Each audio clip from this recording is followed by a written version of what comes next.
Deus de amor, nós somos gratas e gratos por tantas bênçãos que o Senhor derrama sobre nós, que vem através dessa mensagem de luz tão poderosa que nos permite ser transformadas e transformados à tua imagem. A gente quer pedir que o Senhor esteja em nossas mentes, nossos corações agora nesse estudo e que a gente possa usar esse momento para nos aprofundar um pouco em conjunto na tua palavra, naquilo que o Senhor quer que a gente entenda e viva nesse período final.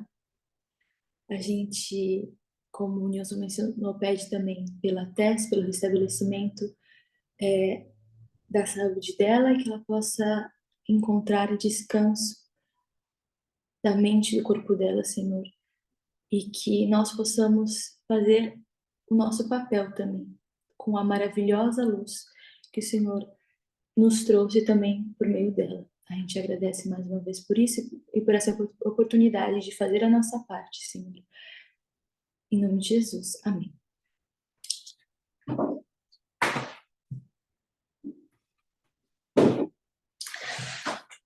Bom dia, feliz sábado mais uma vez. Bom ter vocês aqui.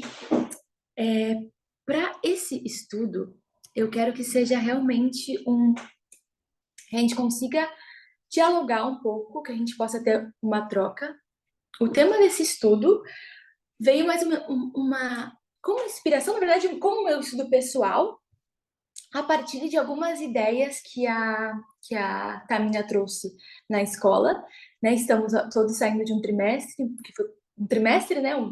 Entre aspas, mais alguns meses de estudo na escola, que com certeza foi muito abençoado. Eu ainda não consegui acompanhar todos os vídeos, mas todos que eu vi que tem realmente muito conteúdo para o nosso crescimento e aprofundamento na verdade. E acredito que todos aqui, de alguma forma, tiveram a oportunidade de acompanhar, alguns ainda mais privilegiados de ir à escola, e eu acho que é algo que nos faz muito bem, né, aproveitar tudo isso. E em alguns estudos que ela trouxe, que ela foi lidando com diversos temas, né, eu acho muito interessante isso, porque ter um trimestre com uma professora como a Tamina, né, nesse estilo que ela gosta de ensinar, faz com que a gente consiga refletir sobre diversos temas, né? Eu gostei que os estudos dela estavam de alguma forma dialogando com os estudos do Parminder, né? E nesse molde de escola tem uma oportunidade muito grande, né? A gente vê, a gente ouve, quem está longe, quem já participou sabe ainda mais, essa oportunidade de que todos reflitam juntos, que a gente possa conversar sobre diversos temas e tal. E isso mesmo estando longe, né? Os estudos dela também, somados aos estudos do Paraminder, me levaram a uma série de reflexões. E por isso eu vim compartilhar algumas delas com vocês, mas também eu gostaria de ouvir vocês e que a gente possa construir uma meditação e um aprofundamento juntos. Então, o crescimento espiritual veio esse título vem do Caminho a Cristo, no capítulo 8, né, Crescimento em Cristo, porque quando a gente estava falando, né, ela foi fazendo vários paralelos, mas foi falar em algum momento em relação à santificação, e ela usou vou até desenhar, aquela ilustração da plantinha, né, que é plantada e vai crescendo, e a gente sabe que essa é uma parábola bem conhecida, bem usada dentro e fora do movimento, mas bastante no movimento. Tem muitas coisas para a gente aprender, para a gente tirar dessa parábola. E eu fui até o Caminho a Cristo, que esse capítulo 8 vai dar também essa parábola e vai estar um pouco falando sobre esse período, né? Mais especificamente, mais detalhadamente, da caminhada cristã, que seria o crescimento espiritual, que a gente sabe que faz parte da santificação, que é esse papel aí, né?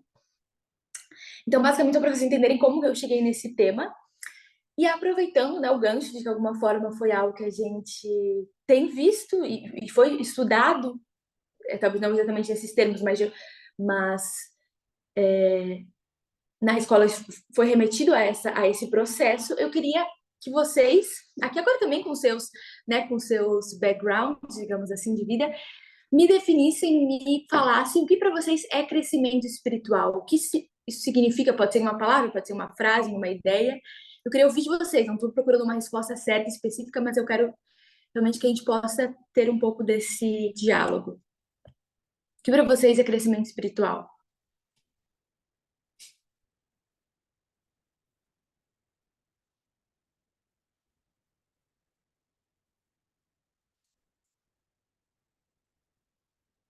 Vamos, eu preciso que alguém fale, porque eu posso ficar o estudo inteiro só nas coisas que eu Oi, refleti.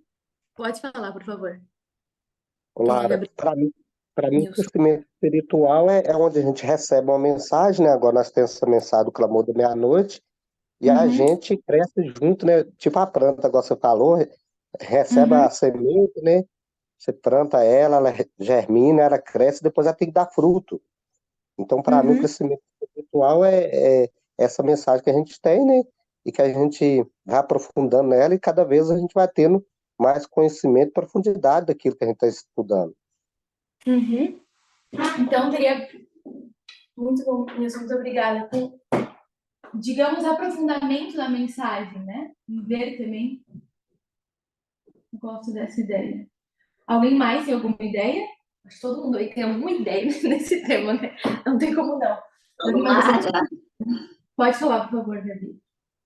eu nem ia responder, porque eu passei um mês respondendo perguntas na escola, mas uma das coisas que eu estava pensando agora, que também foi falado, Lê pra gente,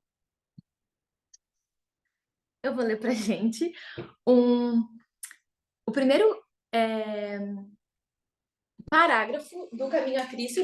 Lembrando, estou falando sobre o capítulo 8, vou botar aqui. 8. O primeiro parágrafo está na página 667.1, em português. E eu vou ler pra gente esse texto, porque nos ajuda a dar algumas ideias. Já traz a ideia da Pano também. A transformação do coração, pela qual nos tornamos filhas e filhos de Deus, é na Bíblia chamada nascimento. É também comparada à germinação da boa semente lançada pelo lavrador.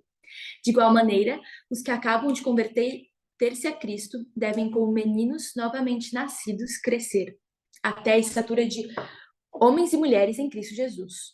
Ou com a boa semente lançada no campo, devem crescer e produzir fruto, né? O elemento que o Nilson trouxe para a gente. Isaías diz que serão chamados árvores de justiça, plantação do Senhor, para que ele seja glorificado. Assim, da vida natural, tiram-se ilustrações que nos ajudam a melhor compreender as misteriosas verdades da vida espiritual. Alguém está com o microfone ligado? Você gostaria de falar? Não estou vendo nem que vou ver as mãos. Gabriel? Não quis falar, desculpe.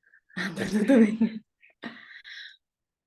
Então tá. Então, só nesse primeiro parágrafo, que do Caminho a Cristo, a gente vai ficar mais nele, mas a gente consegue ver alguns elementos muito claros em relação ao que envolveria o crescimento espiritual e algumas parábolas, né? Na última frase ela fala, da vida natural tiram-se ilustrações que nos ajudam a melhor compreender as misteriosas verdades da vida espiritual, ou seja, a gente tem uma série de parábolas que nos ajudam a entender esse processo, da semente é uma, e ela, ao longo do capítulo, ela vai continuar usando essa parábola de diferentes formas para ilustrar esse entendimento, mas tem uma outra ilustração que fala sobre essa questão do crescimento espiritual nesse parágrafo, que ninguém citou agora, mas que eu também acho muito interessante, essa que diz que, de igual maneira, os que acabam de converter-se a Cristo devem, como meninos novamente nascidos, ou meninas, né, crescer até a estatura de homens e mulheres em Cristo Jesus.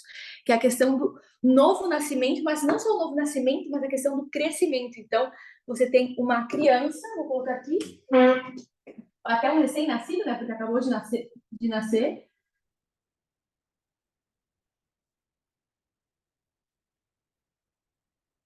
E ele tem que conversar.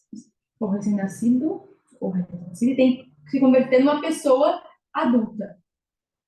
Então, isso faz parte do processo do nosso crescimento espiritual e tem inúmeras passagens e conceitos na Bíblia que reforçam essa ideia. O que eu gosto nas parábolas e nas ilustrações que a Bíblia nos traz E as outras, né, que às vezes a gente pode gerar para entender melhor esses conceitos, é justamente porque eles nos permitem entender muitas coisas que, se a gente simplesmente ouvisse só no teórico, ficaria mais vago para a gente entender. Porque quando a gente olha para a questão de um bebê e a gente entende que ele cresce e vira um adulto, a gente tem muitos entendimentos e muitas comparações e contrastes, digamos, que podem sair daí. A gente entende que um bebê, ele não tem algumas habilidades que um adulto deve ter, que um adulto desenvolve, né? Coisas básicas, coisas motoras. E um bebê não sabe, por exemplo, manusear um livro, não, nem sequer ler, mas o fato de manusear um livro, um bebê ainda não tem nem, digamos, capacidade cognitiva, mas capacidade motora para ser capaz de segurar um objeto com um nível de complexidade de um livro e saber abrir, manusear as páginas. Isso é um processo até que ele possa ter contato com as letras, aprender a ler e tudo mais. E isso também implica que nós, adultos, a gente tem que estar preparados para lidar com desafios, para lidar com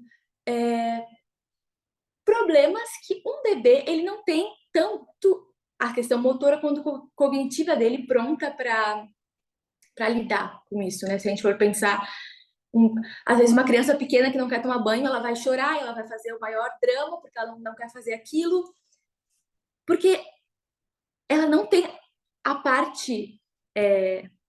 o cérebro dela ainda não está desenvolvido a ponto dela entender que as frustrações da vida existem, de às vezes a gente tem que tomar banho, escovar os dentes, enfim, porque é necessário e não porque a gente quer. Então, isso faz parte do amadurecimento do cérebro, né? Então, tudo amadurece, o corpo, a mente, e nos permite lidar com diferentes habilidades e diferentes desafios que a vida vai trazendo, né? Conforme as fases que a gente vai vivendo, idealmente.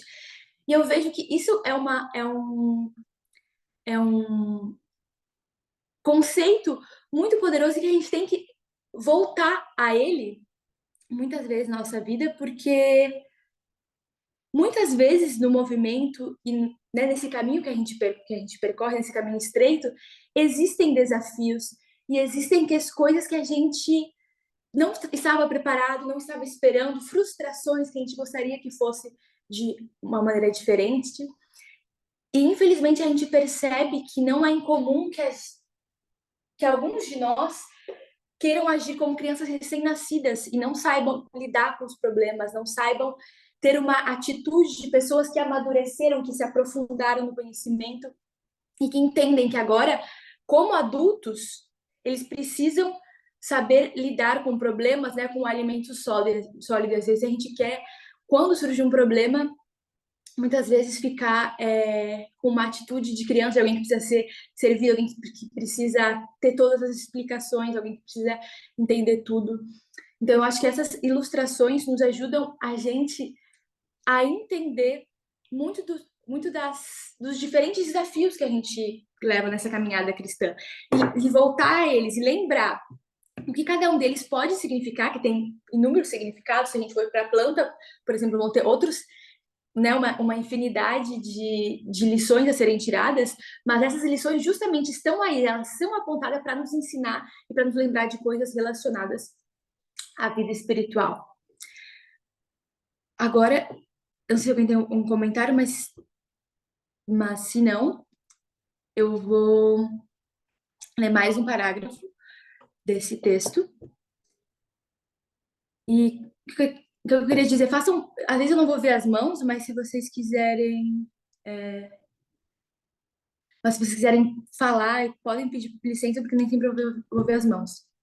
O Gabriel tinha comentado, entender assuntos que se referem à salvação, não tocando apenas na superfície, no óbvio, mas indo além disso. Isso, eu gosto muito dessa questão, né, justamente do aprofundamento, e essa, de alguma forma, um conceito, né, que a Tamina trouxe, e que a gente já era familiarizado de alguma forma, é a questão de partir do simples e conseguir alcançar o complexo. Isso faz parte desse crescimento, né? Agora a gente tem que entender que o alimento, o leite, já passamos a fase de leite, agora a gente tem que saber lidar com os diferentes nutrientes de um alimento sólido, né? E isso também envolve saber que a gente tem que sair da superfície. E aí vem aquela ilustração, que é a ilustração do iceberg, que eu acho que a Tamina fez em algum estudo, mas eu acho que eu também já tinha feito em algum outro estudo, digamos, acho que a Rose também já usou essa ilustração, também é uma ilustração conhecida quando a gente quer falar sobre diversos temas, mas também pode estar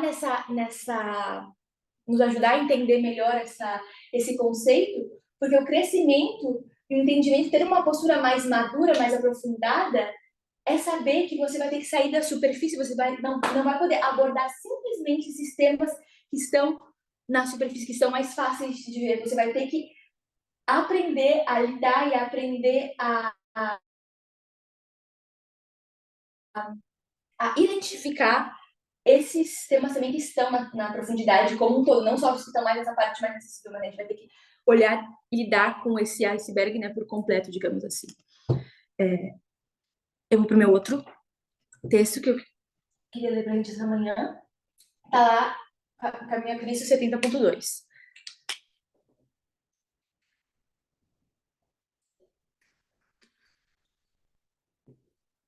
Isso é só para uma já faltando alguns parágrafos. Ellen White, ela dá, nesse capítulo, a gente pode ler, ela vai estar dando vários exemplos e várias ilustrações para justamente falar como que isso funciona, esse crescimento em Cristo, como que isso deve acontecer. Então, ela está fazendo várias repetições e ampliações, olhando por diversas perspectivas, como a Ellen White costuma fazer. A gente vai ler esse parágrafo que vai trazer mais um elemento para a gente. Diz assim: a vida em Cristo é uma vida de descanso. Pode não haver êxtase de sentimentos, mas deve existir uma constante e serena confiança. Vossa esperança não está em vós mesmos, está em Cristo. Vossa fraqueza se acha unida à sua força. Vossa ignorância à sua sabedoria. Vossa fragilidade ao seu eterno poder. Não deveis, pois, olhar para vós mesmos, nem permitir que o pensamento demore no próprio eu, mas olhai para Cristo, que o pensamento demore em seu amor, na formosura e perfeição do seu caráter. Cristo em sua abnegação, Cristo em sua humilhação, Cristo em sua pureza e santidade, Cristo em seu incomparável amor. Este é o tema para a contemplação da alma. É amando, imitando e confiando inteiramente nele que é a vez de ser transformados à sua semelhança. Eu gosto bastante de, quando eu tô estudando Ellen White, então, entrando em contato novamente com esses textos, de sempre fazer uma comparação, né? Alguém no microfone quer falar? Não, acho que foi sem querer.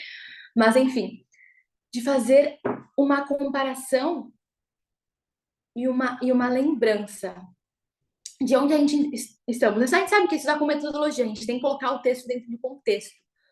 Porque quando a gente olha para esse texto, ele é um texto muito lindo, muito poderoso. O capítulo, eu falo em relação ao capítulo inteiro, o livro como um todo, e assim como diversos livros de Ellen White, eles são muito lindos, são muito poderosos e nos trazem muitos princípios que devem ser aplicados na nossa vida. Um princípio que eu acho muito interessante e que está envolvido com o nosso crescimento está numa das frases que desse parágrafo que eu acabei de ler, que diz que o pensamento demora em seu amor na formosura e perfeição do seu caráter.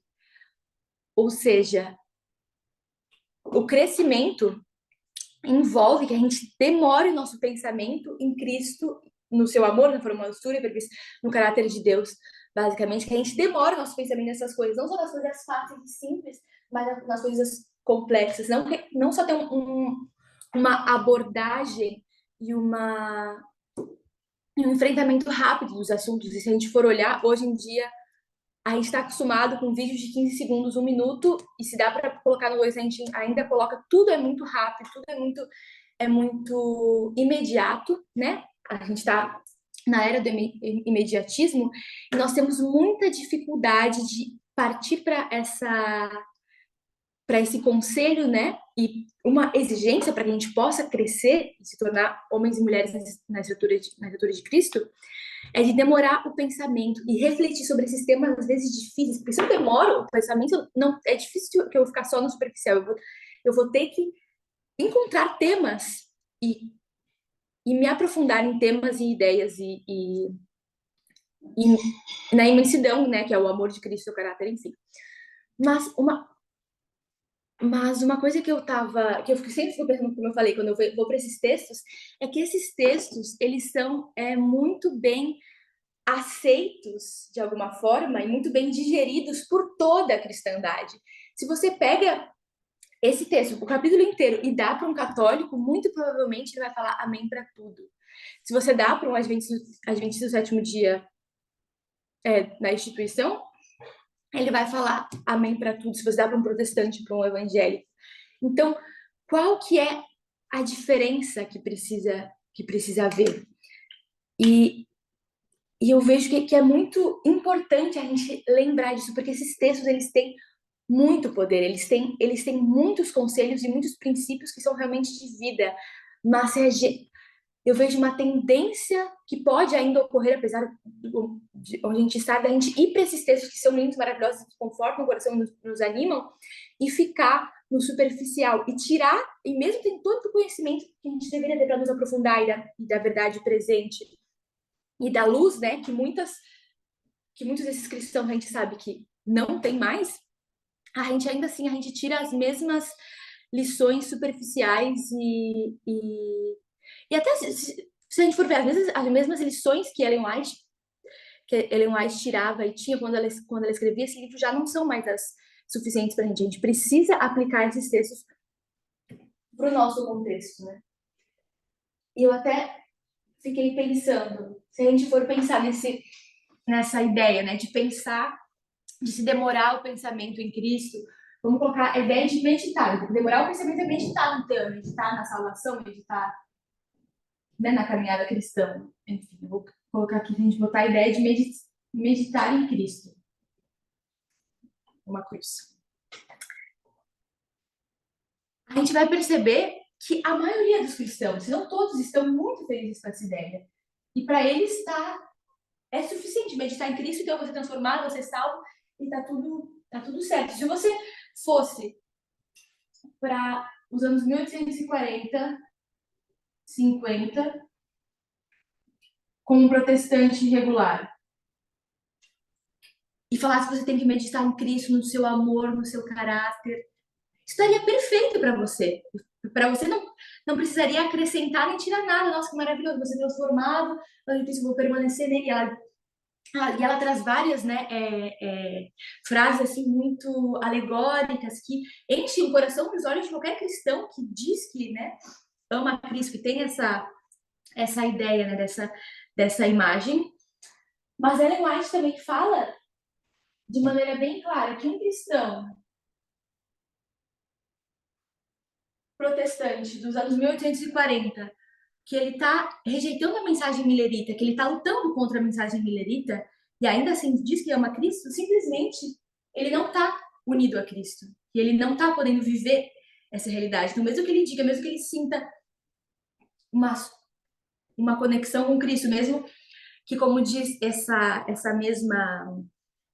mesmo capítulo, é aquele capítulo que fala para a gente ter comunhão com Deus na primeira hora da manhã, fazer disso a sua primeira tarefa do dia. Mesmo que eles então acorde às 4 da manhã para orar e para se comunicar com Deus e para se unir com Deus nessa época, a gente sabe que ele não está tendo um verdadeiro crescimento espiritual, e a gente sabe até que a luz que está vindo para ele é a luz que vem do trono de Lúcifer, né? Pensando já em outra parábola que Ellen White nos dá. Assim como nos anos 50, se eles estavam lutando contra a abolição da escravatura e chorando, Ellen White também tem esse texto, e chorando, pensando no sacrifício de Cristo, enquanto eles continuavam mantendo escravos e de bem com essa ideia, essas duas coisas não podem harmonizar, é uma hipocrisia, e essa pessoa não está ligada a Cristo, mesmo que ela tenha essa embalagem e tudo, e esses termos para ela parecem muito bem, e ela sinta que ela está vivendo isso. E a mesma coisa a gente pode ver Em relação aos fariseus talvez seriam as pessoas que mais meditavam em relação a Cristo. Cristo não, né? Mas em relação a Deus, tudo aquilo que envolvia a religião, eles tinham textos e textos guardados, então eles tinham um temor de Deus muito grande. Se for pensar, enquanto eles meditavam na lei de Deus, né, que é uma expressão do seu caráter, uma expressão do seu amor, daquilo que eles entendiam ser. Então eles teoricamente aplicavam para isso, eles aplicavam para essa meditação. Eles se encaixavam nessa embalagem de demorar o pensamento, quantas horas eles ficavam ali orando e ficavam, né, nessa meditação, no formato, da ideia deles. Mas a gente entende que o problema é o conteúdo, que eles não adoravam o mesmo Deus no conteúdo.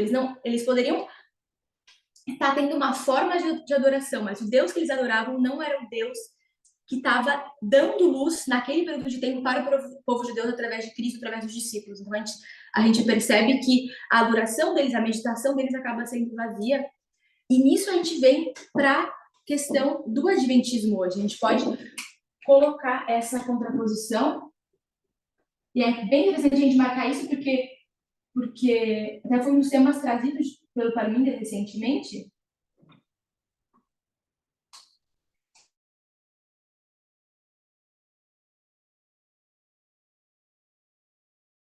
E algumas têm o significado dessas palavras, quando a gente fala que a gente adora deuses diferentes, porque ainda que um adventista, a gente sabe que tem milhares, eu acho que vocês conhecem adventistas que, né, realmente tentam viver, ter sua comunhão com Deus, ter seus momentos de meditação, de reflexão, e procuram ser transformados à imagem daquele Deus que eles dizem adorar, e eles podem olhar esse mesmo capítulo, chorar, se emocionar, e sentir que eles conseguem demorar o pensamento no amor, na formosura e na perfeição do seu caráter, mas eles estão adorando outro caráter e outro Deus. E isso é muito importante, fundamental da gente lembrar. Quando a gente vai para todos esses conceitos, quando a gente vai, né, enfim, nos aproxima a um texto, a gente tem que lembrar de aplicar e de entender qual é esse amor que a gente precisa se demorar, qual é essa formosura e qual é esse caráter de Deus, e qual é o diferencial do movimento, qual é o caráter de Deus que a gente precisa, que a gente tem entendido, né?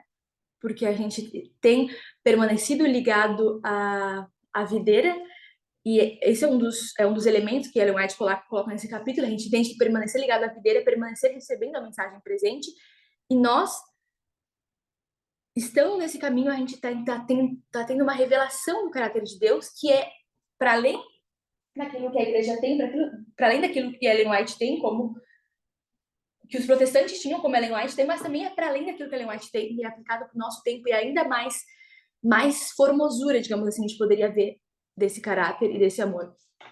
Deixa eu olhar rapidinho o que é.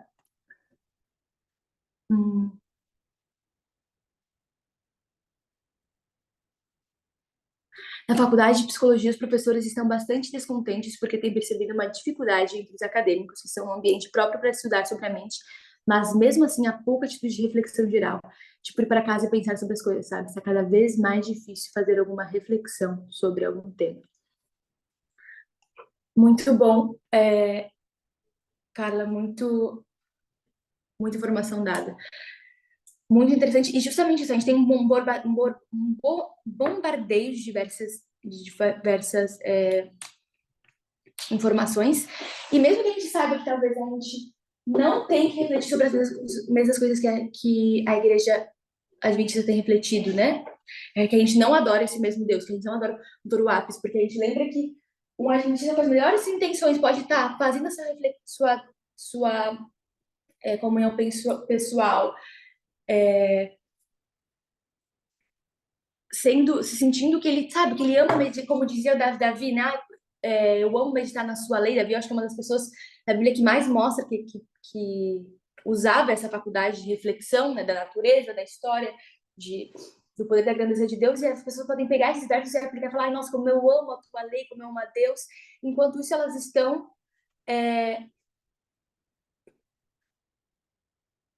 tendo atitudes sexistas, tendo atitudes homofóbicas, acreditando que o casamento gay é um erro, deveria acabar.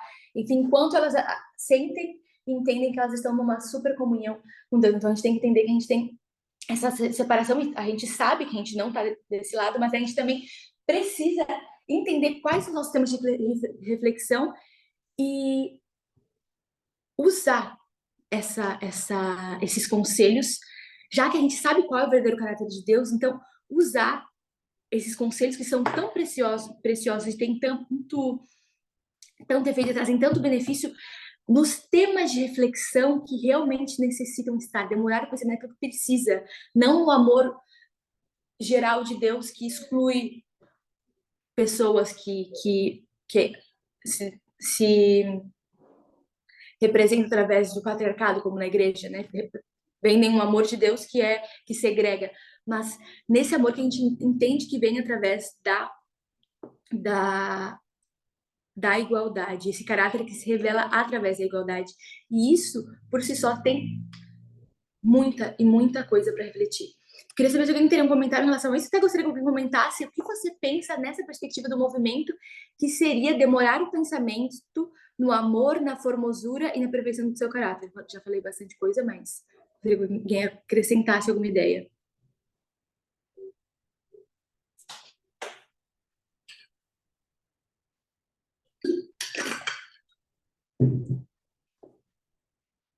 Pode falar, Ministério Livre Host. Obrigado, Lara. Eu desisti de entrar com com o celular que estava desconectando e ativando o microfone sem querer, desculpa. Eu estava pensando aqui sobre um texto que alguém deve saber, eu não estou conseguindo encontrar, mas onde Ellen White conta, né, sobre a experiência do movimento millerita, né, como ela descreve esses protestantes que se emocionaram muito, né? Se emocionava muito, né? Com a mensagem sobre a cruz e ficava chorando ouvindo esses sermões, etc., né? Mas ao mesmo tempo, quando veio a mensagem da breve vinda de Jesus, que eles ficavam debochando, né? E rejeitaram por completo. E apenas usando esse modelo, né? De como essa dinâmica funciona, né? Naqueles que professam ser povo de Deus e aqueles que realmente aceitam o chamado, né? A gente observa algo semelhante ou igual, né? No nosso tempo. Então, realmente, como você disse, né? Tem que haver mais entendimento, nova luz sobre parábolas antigas, né? E sempre vai ter aqueles que vão se emocionar com aquilo que talvez é óbvio e já entendido há muito tempo, mas vão rejeitar, né, com toda a força aquilo que está sendo descoberto, né? Mas eu acho que não respondi a sua pergunta.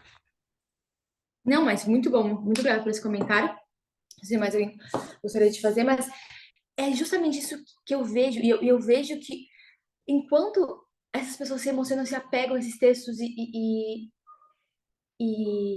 né, vivem uma experiência muitas vezes emocional e rejeitam a verdade, nós que temos a verdade e o verdadeiro conhecimento do caráter de Deus, o amor de Deus, a sua plenitude, e muito mais formosura do que todos os séculos anteriores, a gente deveria ter muito mais apego e apreço por essa mensagem, ter vontade de meditar nesse Deus que nos deu a igualdade e essa é uma revelação tremenda das mais profundas que houve em relação ao seu caráter. Então, eu vejo que a gente precisa entender que a potência que tem esses livros é nós que temos o direito de aplicar, porque nós que estamos verdadeiramente ligados a essa videira e que estamos entendendo o caráter de Cristo.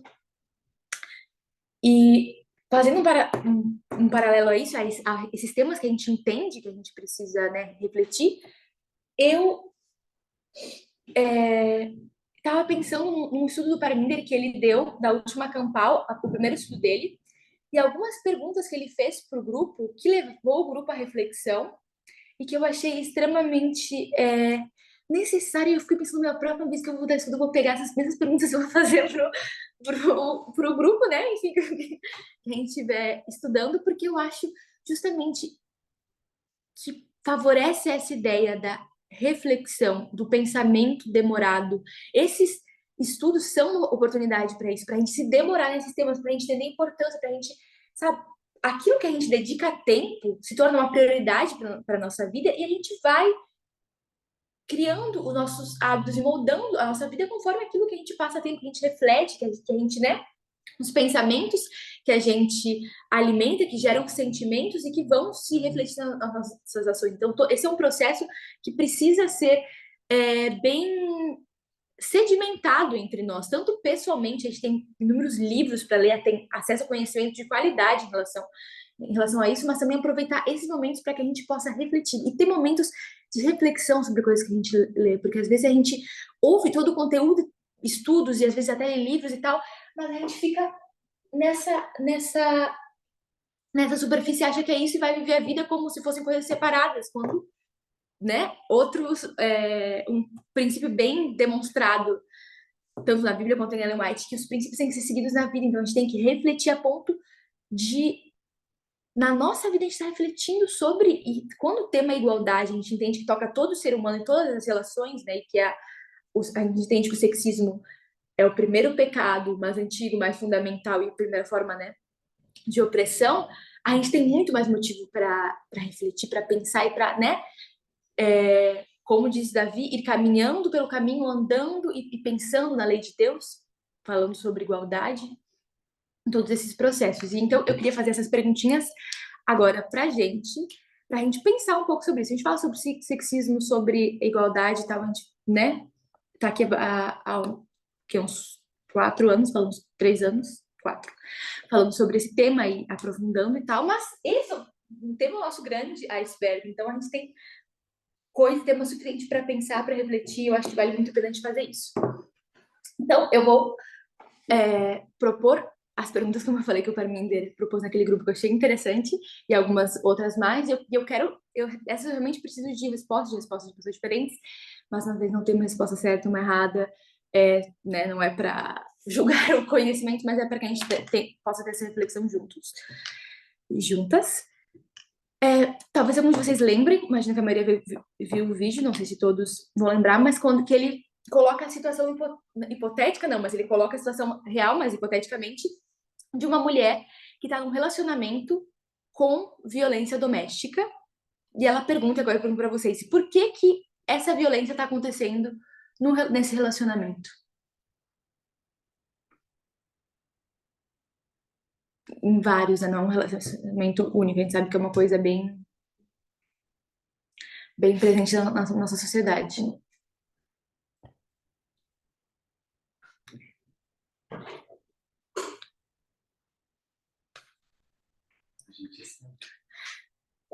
Carol? Ele mostra como as mulheres, ou como nós também temos a tendência de dizer que esse homem que está nesse relacionamento é um homem mau, um homem de caráter horrível, que é um ogro, e que essa mulher talvez tenha fatores pessoais, tipo, que já tenha passado por algum tipo de abuso, na infância, ou coisas assim, né? A gente tende a pensar dessa forma. Mas depois ele mostra que, na verdade, é uma coisa que vai muito além disso. Que esses abusos nos relacionamentos têm a ver também com a estrutura mesmo da sociedade, em como as mulheres são enxergadas e a posição que os homens têm também na sociedade. Muito bom, Carol, obrigada. Gabriel? Então, se entendi, você pergunta por que ocorre violência no relacionamento? Isso. Assim, quem acompanhou as aulas da Tamina, principalmente no final, né, deve saber a resposta, né? Ela citou um livro e mostrou, assim como realmente como a Carol disse, né, que é um problema da sociedade, né, que onde o patriarcado, né, os homens ainda permanecem nessa crença, né, que eles têm algum tipo de privilégio, um privilégio que está direito a diversas coisas. Eu sempre gosto de lembrar também do estudo que a Janice deu, que vai toca nesse assunto, e um assunto que vale ser explorado, eu acho, precisa ser explorado. E, o raciocínio que a gente abordou nas aulas foi que uma vez que esse suposto direito, né, ele é ferido ou questionado, né, que isso desencadeia uma reação, né, no homem que pensa que ele tem esse direito, né, que vai reivindicar esse privilégio, né, e sempre a violência acaba sendo essa última ferramenta, né, último recurso para colocar a mulher no seu devido, né, entre aspas, devido lugar é, na sociedade ou no relacionamento. Muito bom. Muito obrigada. Então, né, uma coisa que o Palmiro coloca, a gente sabe que a sociedade estabelece como uma opção é que se tem tantos homens que são violentos, né, como a Carol falou, o homem mau, tem tantos homens maus, deve ter alguns homens que é inerente, que faz com que eles sejam violentos, que eles sejam mais estressados, mais descontrolados. Então é natural, e a gente tem que ser passiva, já que a gente é por natureza, para que a gente não irrite, não incomode, né, não toque nesses privilégios que ele tem, ou nessa natureza, talvez que o coloca numa situação de privilégio em que ele tem que ser servido e não pode ter suas vontades, né, desfeitas. Mas agora pensando em outros acontecimentos, eu acho que a resposta talvez não vá para tão longe, mas pensando em alguns outros tipos de acontecimentos na sociedade, talvez não envolvam literalmente um homem violento, digamos assim, reagindo a algo, supostamente.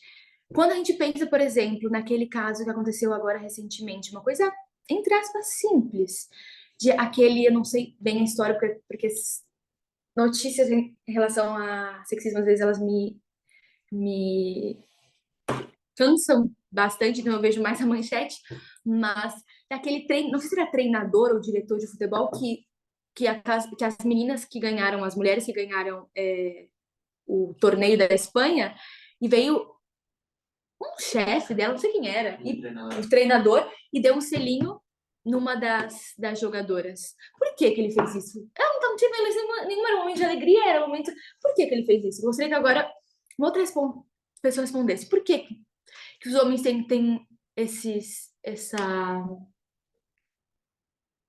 tipo de atitude? Né? A gente sabe que não... Pode falar, acho que a Gabi primeiro, depois a Rose. Uma das coisas que eu penso quando eu penso nesse caso é a questão de o homem pensar que ele possui a mulher. É como se eu tenho direito sobre ela é posse, ela é minha jogadora, então eu faço dela o que eu quiser. Muito obrigada, Rose. Primeiro eu queria corrigir que não foi um selinho, foi um beijo forte que ele deu, apertou assim ela para ele, segurou a cabeça dela, né? E eu acho que o problema surge, como a gente viu no final das aulas, exatamente quando a mulher é vista desde a Bíblia, etc., como um objeto sexual, um objeto. Então, pode-se fazer o que quiser com esse objeto, né? Ela está aqui para isso. Então, eu acho que toca um pouco também no que a Gabriela falou, porque é exatamente isso. Se a mulher foi feita para isso, então eu posso fazer isso, não tem problema nenhum. Maravilhosas, muito obrigada, Rose, Gabi, Rose, especialmente também pela correção. E agora eu vou trazer mais um tema que também dentro do mesmo iceberg, digamos, mas dá uma pequena variada. Agora, essa semana, outra notícia horrível e asquerosa desses estudantes de medicina que, né, parece que era um jogo de de colegas da faculdade, meninas, feminino, enfim, eles saem mostrando, né, suas partes genitais e evocando estarem se masturbando, estarem fazendo isso. Eles não estavam diretamente, talvez, fazendo isso contra uma menina específica. Parece que foi uma questão de trote. Digamos que foi um trote. Por quê que surge na mentalidade de essa juventude, não é um caso isolado, parece que é algo relativamente recorrente entre, né, esse grupo de estudantes de medicina, inclusive, esse grupo, digamos, essa, né, faixa isolada da sociedade, especialmente faculdades particulares, que tem, né, maioria branca, privilégios econômicos, enfim. Mas por que imagina, eu sou um pai, não criei meu filho, uma mãe, não criei meu filho para fazer esse tipo de coisa, não tô pagando uma faculdade da mais cara para fazer esse tipo de coisa. Então, por que isso acontece? Eles não estavam, ainda que eles estivessem importunando sexualmente, são criminosos por isso, todas aquelas meninas e pessoas daquele ambiente. Às vezes, eu já vi fotos, por exemplo, dos estudantes de medicina numa posição semelhante, fazendo gestos obscenos, enfim, se referindo à mulher. Por que eles fazem isso? Eles não estavam se referindo, não estavam querendo agredir uma mulher em específico. Mas por que eles fazem isso?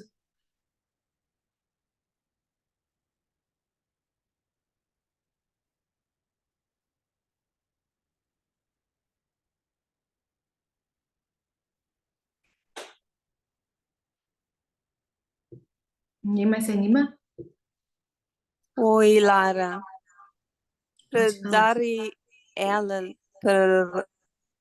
para lembrar, ela vai ser sempre um objeto dos homens. E eles só quem tem o poder.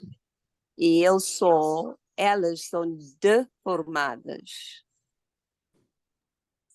Lara, Pode falar, Gabi. eu estava lembrando que, assim, não só eles entraram em campo quando elas estavam jogando ou terminaram de jogar, mas eles saíram se masturbando também. E eu acho que isso é um sinal de as mulheres só servem para esse objeto sexual, e isso, se a gente quiser levar mais além, eu acho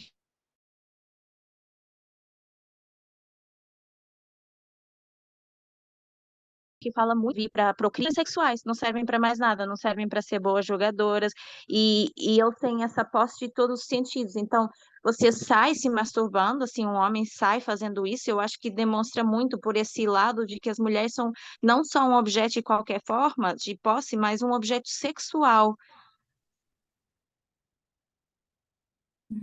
Muito obrigada. Carol? Eu acho que nesse caso do que aconteceu nesse jogo, né, de eles saírem assim se masturbando publicamente e de maneira coletiva, tem a ver também com a ideia de poder que o homem tem, né? Nossa sociedade tem essa ideia de que tudo que é relacionado com o sexo tem a ver com, de fato, o que é a essência de ser homem, né?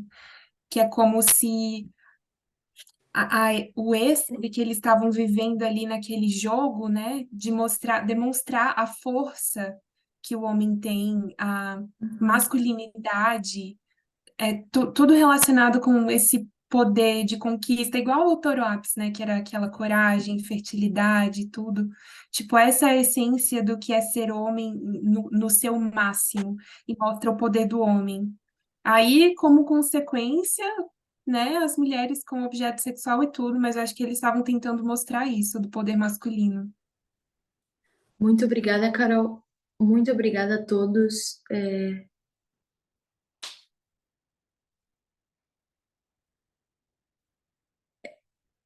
O Gabriel comentou que só antes de eu comentar sobre os comentários, que tem um podcast recente, o assunto, com entrevista da Natuza Neri com Drauzio Varela. Bem interessante sobre esse assunto e caso em relação ao beijo, né, forçado à capitã da equipe da Copa, que ganhou a Copa Mundial. Então, só para quem tiver mais interesse de investigar esse tema, eu acho que todos deveríamos, né, aproveitar para pensar demoradamente sobre isso e aproveitar as ferramentas que a gente tem.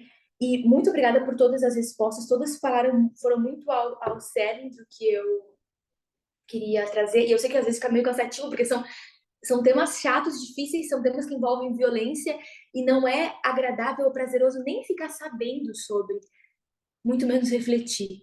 Mas, infelizmente, né, ou felizmente, nós temos a oportunidade de enxergar e poder chamar o pecado pelo nome e poder analisar isso e comparar e tratar isso com o caráter de Deus. Eu diria uma das grandes coisas que foi pontuadas pela maioria de vocês é a questão, digamos que eu diria que está na ponta desse iceberg, é do homem estar e ser considerado superior à mulher. Isso, se a gente for pensar na ponta do iceberg para todo mundo. A gente, porque a gente enxerga a sociedade e vê como isso acontece e busca ver os danos que isso causa, mas até na igreja, eles admitem que o homem é superior e tem que ser submisso. E eles podem ficar só na... Alguém queria comentar? Não, que às vezes eu ouço o microfone. Lara? Gayle, por favor. Sim, eu só quero dizer mais uma coisa sobre os poderes dos homens. E agora o que é que eu vou dizer? Obviamente, eu não vou pôr todos os homens no mesmo barco, mas infelizmente com o que aconteceu com esses rapazes, eles usam esses genitais deles como uma arma. E essa arma, por causa disso, eles usam tipo uma arma, uma weapon, e é tão fácil para eles dizer, eu vou te estuprar, sabendo muito bem essa arma que eles usam sempre foi assim para a mulher. E para tentar pôr a mulher, isso vai enfraquecer vocês. E isso é a minha arma. Então, essa para mim é muito chocante, sabes? A mulher é sempre uma vítima, uma ferramenta para eles. E para mim, isso para mim, para ser homem que pensa assim, uma fraqueza parte deles. Não é mulher, eles são mais fraco, porque usa essa parte para ser uma arma, para dar poder. Muito obrigada, Gayle. Pedro? Sim, eu queria fazer um comentário sobre a ignorância, né? Porque tem um outro aspecto que a gente às vezes esquece. As desculpas que do outro lado vão ser dadas. E as desculpas que existem são, por exemplo, mas e aí, as feministas vão na rua mostrando os peitos, porque a gente não pode ir e mostrar os nossos genitais. Esse tipo de desculpa me lembra as desculpas, por exemplo, quando a gente estava ouvindo o juízo da Amber Heard e Johnny Depp, onde as pessoas falam, mas ela também batia, mas ela também tal coisa. As pessoas não têm noção, a gente tem que ser educado nas dinâmicas de poder. Não é igual no relacionamento entre um homem e uma mulher. Se ela bate e ele bate, os dois são violentos. Não é assim como funciona, tem dinâmicas de poder. Então, a mesma coisa acontece, lembrava do story que há uns dias foi compartilhado no Instagram, de uma menina fazendo a pergunta para homens e mulheres: o que aconteceria se você fosse a última mulher ou se você fosse o último homem na Terra? As respostas são incrivelmente diferentes. O homem, um deles ficava muito feliz, o outro falaria tranquilo, não acontece nada. Eles só se imaginavam sozinhos no mundo e não havia problema. Todas as mulheres falaram só uma coisa. Elas falaram terror. Sentiria medo, me sentiria algumas gostariam de morrer, porque se sou a última mulher na Terra, o que vai me acontecer? Algo ruim? Os homens não pensaram em algo ruim. Então, as meninas naquele estádio, naquele local onde estavam jogando, eu só posso imaginar o terror de entrarem um monte de homens com as calças abaixo. Mas eles vão dizer, mas as mulheres podem, as feministas podem mostrar as suas partes caminhar. É uma ignorância nas dinâmicas de poder e nos abusos que acontecem. As pessoas não são cegas desses abusos quando tem a ver com dinheiro, classe social, nem raça, mas quando tem a ver com gênero, não conseguimos ver que não é igual. Mesmo que as duas pessoas pareçam fazer a mesma coisa exteriormente, internamente é algo muito diferente. é muito perigoso. Sim. Além do fato, né, de que a gente não pode nem comparar a quantidade de, basicamente, inexistente de peitos à mostra que estupraram alguém, mas a gente não pode falar o mesmo, infelizmente, em relação ao órgão genital masculino. Não é, Breno? Visivelmente é bem diferente. Rose, por favor. Eu queria só falar um pensamento. Por que que eles precisariam comemorar ou fazer esse trote, entre aspas, dessa forma? Por que dessa forma? Porque fazendo dessa forma, eles vão atingir vão atingir um gênero específico, certo? E eles vão intimidar essas mulheres, como disse a Gale, nós estamos no poder, vocês não vão conseguir nos estar no mesmo posto que nós, né?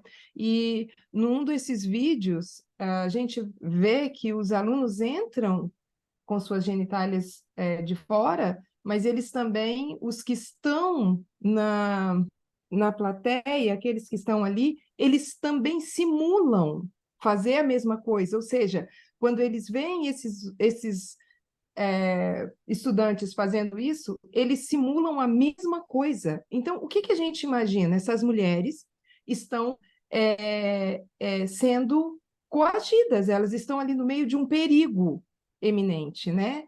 E isso quando a gente olha assim é muito forte. E a desculpa, uma das desculpas que eles deram, porque 6 alunos foram expulsos, foram punidos entre 20, e eles dizem que isso só acontece quando os estudantes são o quê? Vitoriosos.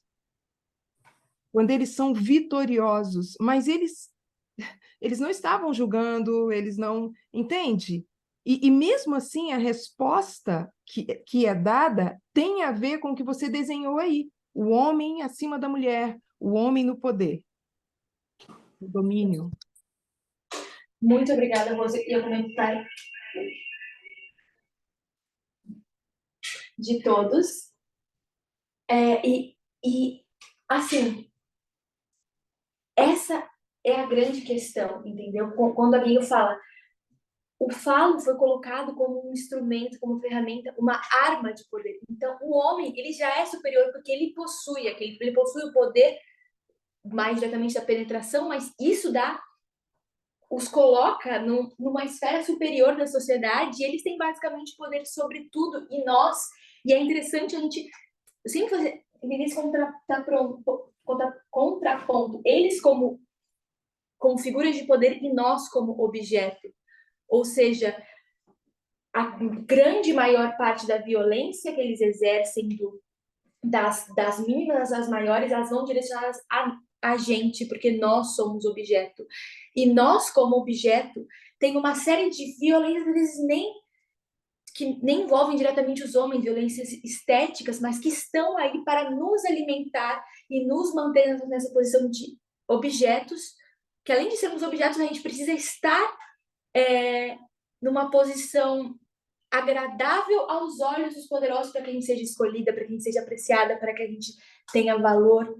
São, assim, pensamentos fortes da gente pensar e pensar que esse tipo de pensamentos, esse tipo de estrutura, que é a estrutura patriarcal, ele basicamente forma é responsável por todo esse iceberg, por todo um iceberg de violência, de sexismo, de patriarcado, e que a gente pode, né, que a gente fez esse exercício de pensar em alguns momentos, falar, questionar, mas esse é o ponto de que a nossa vida diária, a gente foi concebido, né? Davi mais uma vez fala que ele foi concebido em pecado, e a gente vê que há 6.000 anos estamos sendo concebidos em sexismo, ou seja, existem coisas que talvez são mais visíveis, saltam aos nossos olhos, mas a gente precisa estar pronto a encarar esse iceberg, né? Essa questão como um todo. A gente precisa crescer. E o crescimento, às vezes, envolve dor, porque vai lidar com coisas, vai lidar com o nosso eu, só pelo que a gente acha que é a nossa identidade, né? E eu lembro, eu acho que todos já viram aqui o vídeo da tese, conselhos finais, que ela, os apelos, digamos assim, finais, ela nem estava ali para apelar, mas ela acaba dando conselhos para nós, mulheres, e eu acredito que é para todos, nos questionar sobre quem nós somos, entendeu? Sobre que parte somos nós e que parte é essa estrutura que desde que a gente nasceu vem tentando nos moldar, vem tentando alinhar a nossa visão para um padrão, né, azul e rosa, para um padrão conforme ali as inúmeras facetas disso.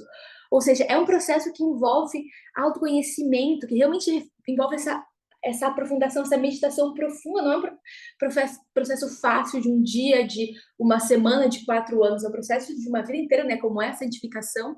E quando a gente entende o que é esse pecado, a gente vê muito mais quanta coisa a gente tem para fazer, para refletir, porque é algo que está impregnado em toda a sociedade, em tudo que a gente, da maneira como fomos criados, nossa cultura, tudo mais, e uma prova de quanto isso vai, né, ter que ser lidado até o fim, tá nessa citação que eu vou ler para a gente, a nossa última, para a gente encerrar, AV 319.3, que diz assim: o tempo de angústia é o crisol que produzirá caracteres à semelhança de Cristo.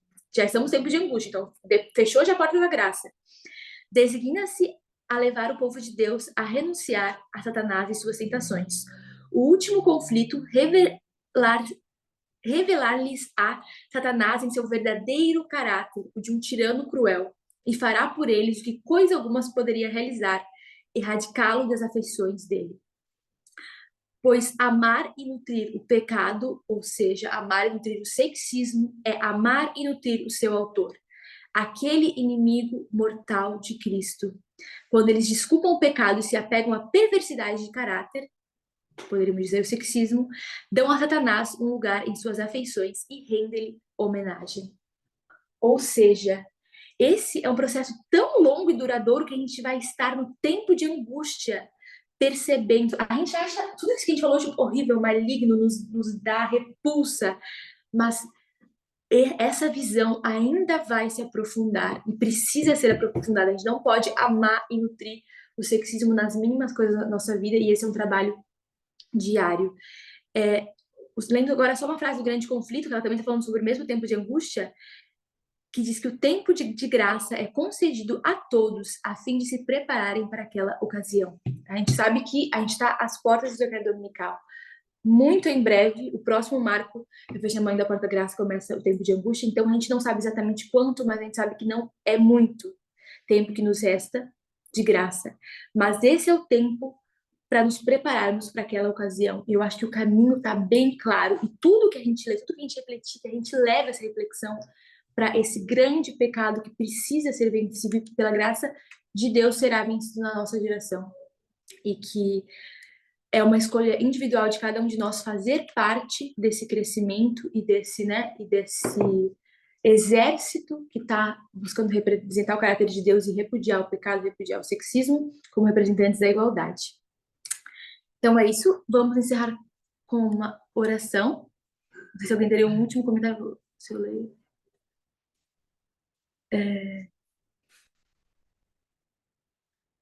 A Carla comentou que ela é mais como chamava de exame do coração, e acredito que é algo que todos nós precisamos estar passando e repassando, né, constantemente, demoradamente. Vamos terminar com uma oração, então? A Gabi lembrou que os versos são essenciais de entender e que foram deixados para que pudéssemos prosseguir. Amém. Para fechar essa mensagem perfeita do Clamor da Meia-Noite, que ela nos iluminar até o final. Amém. Obrigada a todo mundo. Deus de amor, te agradecemos mais uma vez, porque o Senhor, apesar de tão escuro e tão difícil às vezes que possa ser o pecado, e esse mundo pode estar em trevas em muitos aspectos, o Senhor nos deu luz, e nos deu uma luz tão perfeita, tão preciosa. Nos ajude a honrá-la com as nossas vidas, com a nossa mente, com o nosso coração, e não sermos desavisados ou preguiçosos, porque que privilégio a gente tem de conhecer esse caráter tão maravilhoso que se opõe a esse pecado que a gente já tem, graças a Ti, uma noção do quão perverso e terrível é. Nos ajude a repudiá-lo cada vez mais e assim nos aproximarmos mais de Ti e um dos outros. O que a gente pede e agradece, em nome de Jesus. Amém.